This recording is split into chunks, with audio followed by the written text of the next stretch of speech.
Welcome students, hope you all safe at your home.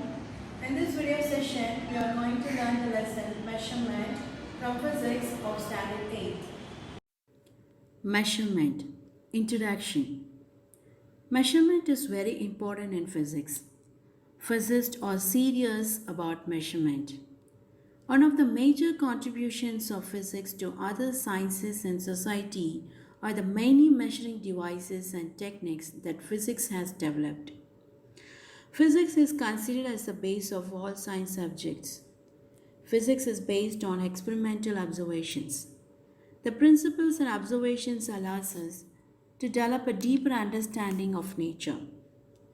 Scientific theories are valid only if they are confirmed through various experiments. Theories in physics use many physical quantities that have to be measured. So how can we narrate the measurement? Measurement is the base of all scientific studies and experimentations. It plays a vital role in our daily life. Measurement is the process of finding an unknown physical quantity by using a standard quantity. So, for the perfect measurement, we need three things. They are an instrument, a standard quantity, an acceptable unit. Let us measure this book. What is the length of the book? Yes, it is 10 centimeter. Here, length is the physical quantity. Ruler is the instrument. 10 is the magnitude or value and centimeter is the unit. This process is called measurement. System of units. People in various parts of the world are using different system of units for measurement. Some of the common system of units are given in the table. System FPS, CGS and MKS. Here, the FPS system using the unit foot to measure the length and using pound to measure the mass and using the second to measure the time. In the same way, CGS, centimeter for length, gram for mass, second for time. MKS, meter for length, kilogram for mass, second for time. International System of Units. In earlier days, scientists performed their experiments and recorded their results in their own system. Due to lack of communication, they couldn't organize other experimental results. So, the scientists planned to follow a uniform system for taking the measurement, and that was called as International System of Units, popularly known as SI system, abbreviated from the French name System International. The scientists chose 7 physical quantities as base quantities and define a standard unit to measure each one. They are known as base units or fundamental units. SI base units, base quantities and their units. What are the 7 base quantities? Yes, length, mass, time, electric current, thermodynamic temperature, amount of substance, luminous intensity. The SI unit of base quantity length is meter and the symbol is m. The SI unit of mass is kilogram and the symbol is kg. The SI unit of time is second and the symbol is S. The SI unit of electric current is ampere and the symbol is A. The SI unit of thermodynamic temperature is Kelvin and the symbol is K. The SI unit of amount of substance is mole and the symbol is MOL. The SI unit of luminous intensity is candela and the symbol is CD. You have already studied about length, mass and time in the lower classes. So now you are going to study about the other base quantities such as temperature, current, amount of substance, and luminous intensity. Now we are going to learn the base quantity, temperature. Identify which of these objects are hot or cold in this picture. You can see that some objects are cold and some are hot. We also know that some objects are hotter than others, while some of them are colder than others. How do you decide which is hotter and which is colder? So, we need a reliable quantity to decide the degree of hotness or coldness of an object. That quantity is temperature. Temperature is a physical quantity that expresses the degree of hotness or coldness of a substance. Heat given to a substance will increase its temperature. Heat removed from a substance will lower its temperature. So, what is the definition of temperature? Temperature is a measure of the average kinetic energy of the particles in a system. The SI unit of temperature is Kelvin. Thermometers are used to measure temperature directly. Now, we are going to learn the types of scales to measure the temperature. Three types of scales are given in the table. First one, Celsius. Lower fixed point of the Celsius scale is 0 degrees Celsius. Upper fixed point of the Celsius scale is 100 degrees Celsius. And the total number of divisions in the scale is 100. Fahrenheit scale. Lower fixed point of Fahrenheit scale is 32 degree Fahrenheit. Upper fixed point of the Fahrenheit scale is 212 degree Fahrenheit. The number of divisions in the thermometer is 180. Kelvin scale. Lower fixed point of the Kelvin scale is 273 Kelvin. Upper fixed point of the Kelvin scale is 373 Kelvin. The total number of divisions in this thermometer is 100. Conversion of scales of temperature. The three common temperature scales are Celsius, Fahrenheit and Kelvin. Each scale has its uses. So it's likely you will encounter them and need to convert between them. The general formula for the conversion of scales of temperature is C minus 0 by 100 is equal to F minus 32 by 180, that is equal to K minus 273 by 100. By multiply 20, we get simplified form C minus 0 by 5 is equal to F minus 32 by 9 is equal to K minus 273 by 5. Here we can compare the three types of thermometer and its measurement. The boiling point of water in Fahrenheit scale is 212 degree Fahrenheit. The boiling point of water in Celsius scale is 100 degrees Celsius. The boiling point of water in the Kelvin scale is 373.15 Kelvin. The freezing point of water in Fahrenheit scale is 32 degree. The freezing point of water in Celsius scale is 0 degree. The freezing point of water in Kelvin scale is 273.15 Kelvin. Absolute zero is the lowest temperature possible. At a temperature of absolute zero, there is no motion and no heat. Now we are going to learn the conversion of temperature formulas. To convert the Kelvin to Celsius, we can use the formula C is equals to K minus 273.15. To convert the Kelvin to Fahrenheit, we can use the formula F is equals to 9 into K minus 273.15 divided by 5 plus 32. To convert the Fahrenheit to Celsius, we can use the formula C is equals to 5 into F minus 32 by 9.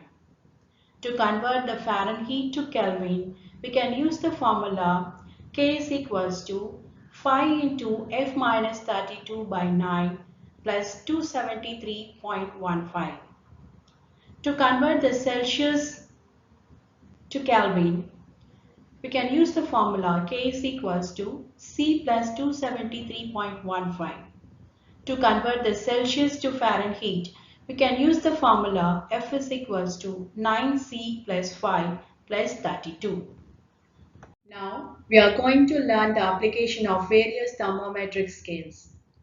Physicians use clinical thermometers and it is graduated in Fahrenheit scale. The image of scale is given here. Scientists are using thermometers with Kelvin scale. Common temperature measurements are made in Celsius scale. Example, weather reports are given in Celsius scale. Do you know? Infrared thermometers measures the temperature of an object without any physical contact. Now we are going to learn the next physical quantity, electric current. What is electric current? Flow of electric charges in a particular direction is known as electric current. The magnitude of an electric current is the amount of electric charges flowing through a conductor in 1 second. The formula to measure the current is I is equals to Q by T. Here I is the current, Q represents the total charge and T represents the time taken. The unit of temperature. SI unit of electric current is ampere and it is denoted as A. Unit of charge is coulomb. 1 ampere is defined as 1 coulomb of charge moving in a conductor in 1 second.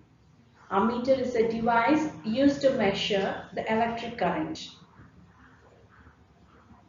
Now, we are going to learn the next physical quantity, amount of substance. Can you count the number of copper coins in the picture? Yes, it is easy. There are 5 coins. But can you count the number of copper atoms in a coin? It is very difficult to count the number of atoms because the atoms are not visible. There is an indirect method to count the number of atoms or molecules in a substance in multiples of mole. Amount of substance is a measure of the number of particles present in a substance. The particles may be an atom, molecule, ion, electron, or proton, etc. Amount of substance is directly proportional to the number of atoms or molecules. SI unit of amount of substance. The SI unit of amount of substance is mole and it is denoted as MOL. Mole is defined as the amount of substance which contains 6.023 into 10 to the power of 23 number of particles. This number is also known as Avogadro number. You just think about the number 6.023 into 10 to the power of 23. That means 6 trillions number of particles are there in 1 mole. For example, exactly 12 grams of pure carbon 12 powder is known as 1 mole. The number of atoms of carbon 12 present in this 1 mole sample is 6.023 into 10 to the power of 23. This number is known as Avogadro number. The next physical quantity we are going to see is luminous intensity. Have you seen the scenes on the television? What is the umpire doing? Is he taking a selfie? No. He is checking the intensity of light as perceived by the human eye by using an instrument called photometer. So, what is the definition of luminous intensity? The measure of the power of the emitted light by a light source in a particular direction per unit solid angle is called as luminous intensity. The SI unit of luminous intensity is candela and is denoted as CD. Luminous intensity is measured by photometer, which gives the luminous intensity in terms of candela directly. The light emitted from a common wax candle is approximately equal to 1 candela. Plane angle. It is the angle between the intersection of two straight lines or intersection of two planes. The SI unit of plane angle is radian and denoted as RAD. The image explains you the intersection of two planes and the angle between the planes. Radian. 1 radian is the measure of the central angle whose arc length is the same as the radius of the circle. So, arc length is equals to radius. So, theta is equals to 1 radian. So, 1 radian is equal to 180 degree by pi. Solid angle. It is the angle formed by three or more planes intersecting at a common point. It can be defined as angle formed at the vertex of the cone. The vertex of the cone is shown in the picture. The SI unit of solid angle is the radian and is denoted as SR. Definition of solid angle. Steradian is the solid angle at the center of a sphere subtended by a portion whose surface area is equal to the square of its radius of the sphere. The picture explains you the subtended portion of a sphere, the surface area of the subtended portion, and the radius of the sphere. Difference between plane angle and solid angle. Plane angle. It is the angle between the intersection of two lines or plane. Solid angle. It is the angle between the intersection of three or more planes at a common point. Plane angle is two-dimensional. Solid angle is three-dimensional. The unit of plane angle is radian. The unit of solid angle is steradian. The pictures explains you the difference between plane angle and the solid angle. Do you know, until 1995, plane angle and solid angle were classified under supplementary quantities. In 1995, they were shifted to derived quantities. Clocks.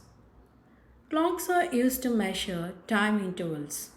So many clocks were used from the ancient time. Scientists modified the clock's mechanism to obtain accuracy.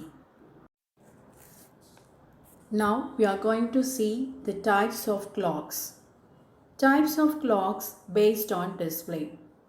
There are two types. One is analog clocks and another one is digital clocks. Analog clocks. It looks like a classic clock. It has three hands to show the time. Hour hand. It is short and thick. It shows hour. Minute hand. It shows minute. It is long and thin. Seconds hand. It is long and very thin. It shows second. It makes one rotation in 1 minute and 60 rotation in 1 hour. Analog clocks can be driven either electrically or mechanically. Now, digital clocks. A digital clock displays the time directly. It shows the time in numerals or the symbols. It may have a 12 hours or 24 hours display. Recent clocks are showing date, day, month, year, and even temperature. Types of clocks based on working mechanism. Quartz clock. These clocks are activated by electronic oscillations, which are controlled by a quartz crystal. The frequency of a vibrating crystal is very precise. So, the quartz clock is more accurate than the mechanical clock. These clocks have an accuracy of 1 second in every 10 to the power of 9 seconds. The next type of clock based on working mechanism is atomic clock. These clocks are making use of periodic vibrations occurring within the atoms. These clocks have an accuracy of 1 second in every 10 to the power of 13 seconds. Atomic clocks are used in Global Positioning System (GPS), Global Navigation Satellite System (GLONASS), and International Time Distribution Services. More to know. The first atomic clock was developed in 1949 at the US National Bureau of Standards, but it was less accurate than the quartz clock. The first accurate atomic clock was built by Louis Essen and Jack Penny in 1955 at the National Physics Laboratory in the United Kingdom. In measurement, accuracy is very important. Now we are going to learn the accuracy in measurements. Measurement is base of all experiments in science and technology. The value of every measurement contains some uncertainty. These uncertainties are called as errors. The difference between the real value and the observed value is called an error. Accuracy and precision. Accuracy is the closeness of a measured value to the actual or true value. Precision is the closeness of two or more measurements to each other.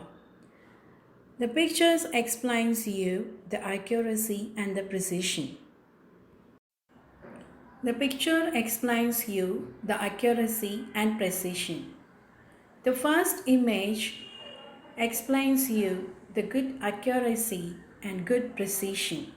The second image explains the poor accuracy and good precision. The last image explains the poor accuracy and poor precision. Approximation. Observe the rasam making process in your home. Ask your elders and try to answer the following questions. The rasam is made for how many persons? How could you increase the taste? How much of salt has to be added? Is there any prescribed standard for taking the ingredients? For all the above questions, you can't answer exactly. We are adding the ingredients approximately to the dish and not accurately. We are not measuring the salt. We are not measuring the tamarind before making the rasam. So, we are not following any standard values for preparing rasam. For preparing any dish, we are following an approximation method for choosing ingredients. So, what is approximation in measurement? Approximation is a process of finding a number which is acceptably close to the exact value of the measurement of a physical quantity. It is an estimation of number obtained by rounding of a number to its nearest place value. When the data are inadequate, physicists are in need of an approximation to find a solution for problems.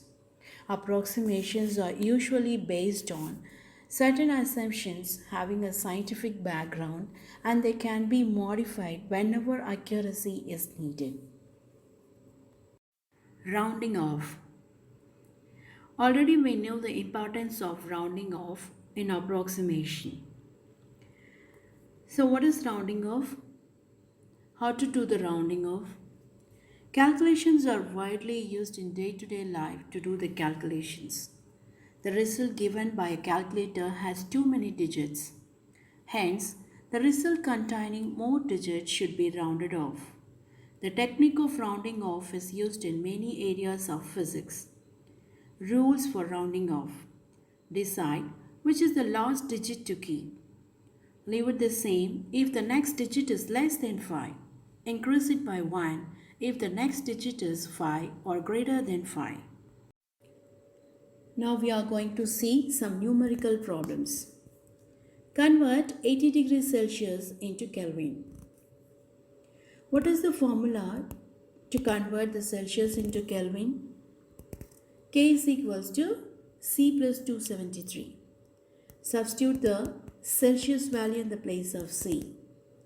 80 plus 273 is equals to 353. So K is equals to 353 Kelvin. Next, convert 300 Kelvin into Celsius. What is the formula to convert this Kelvin into Celsius? C is equals to K minus 273.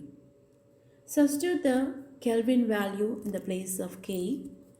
300 minus 273 is equals to 27 Celsius. So C is equals to 27 Celsius. The next problem. When 2 coulomb of charges flows through a circuit for 10 seconds, calculate the current. What is the formula to calculate the amount of current? It is I is equals to Q by T. Here, charge Q is equals to 2 coulomb and the time taken to flow through the circuit is 10 seconds. Substitute the Q and T values in the formula. 2 by 10 is equals to 0.2. So I is equals to 0.2 ampere.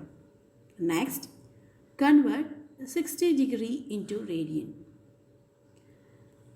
Remember, 180 degree is equals to pi radian. Now we are going to convert the 60 degree into radian. So 1 degree is equals to pi by 180.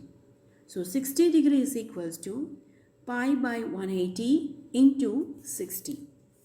So cancelling out 180 and 60, we get the answer pi by 3. The next problem. Convert pi by 4 into degrees. As you already know, pi radian is equals to 180 degree. So 1 radian is equals to 180 degree by pi. Pi by 4 radian is equals to 180 by pi into pi by 4. Cancel out the pi. 180 by 4 is equals to 45 degree. Next, round off the number 1.868 to 2 decimal places. To solve this, we are going to follow the 2 steps. Step 1, identify the last digits to be kept. 6 is the last digits to be kept. Step 2, the following digit 8 is greater than 5. So, increase 6 by 1. The answer is 1.87.